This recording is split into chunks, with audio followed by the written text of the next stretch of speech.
রাজধানীর একটি আবাসিক হোটেলে টানা ৮ মাস ধরে দুটি রুম ভাড়া নিয়ে অবস্থান, প্রায় ১২ লাখ টাকা বকেয়া, রাতভর আড্ডা, নারীদের অবাধ যাতায়াত এবং নানা অনৈতিক কর্মকাণ্ডের অভিযোগ। এসব অভিযোগ ঘিরে তীব্র বিতর্কের মুখে পড়েছে এনসিপির কয়েকজন নেতা। পাওনা টাকা চাইলে হোটেল কর্তৃপক্ষকে বিভিন্নভাবে হুমকি দেওয়া হয়েছে বলেও অভিযোগ পাওয়া যায় তাদের বিরুদ্ধে। এসব অভিযোগের তদন্তে নেমেছে দলটির শৃঙ্খলা কমিটি।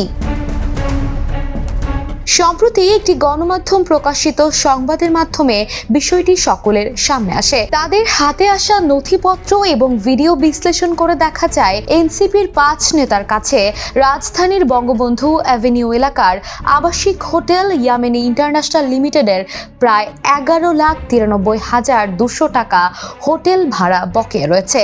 ভাড়া নেওয়া রুমে নারীদের অবাধ যাতায়াত করতেও দেখা যায়। এ বিষয়ে দলটির আহ্বায়ক নাহিদ ইসলামের কাছে লিখিত অভিযোগ দিয়েছে হোটেল কর্তৃপক্ষ। হোটেলটির মহাব্যবস্থাপক খন্দকার রুহুল আমিনের স্বাক্ষরে এই অভিযোগ দেওয়া হয়। অভিযোগ অনুযায়ী এই ৫ নেতার নেতৃত্বে কয়েক ডজন নেতা সেখানে নিয়মিত রাত্রি যাপন করতেন।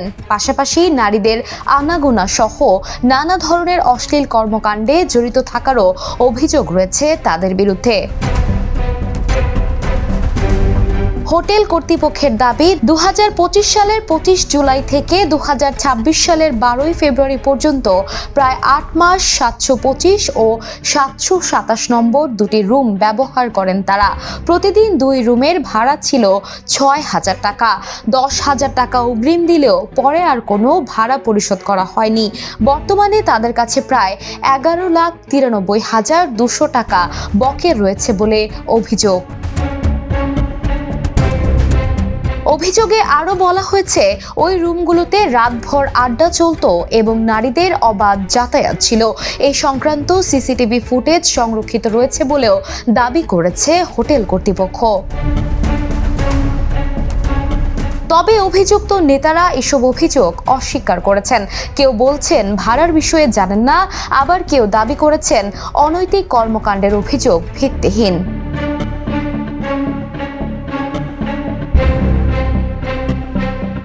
এদিকে এনসিপির আহ্বায়ক নাহিদ ইসলাম জানিয়েছেন, অভিযোগটি দলটির শৃঙ্খলা কমিটি তদন্ত করছে।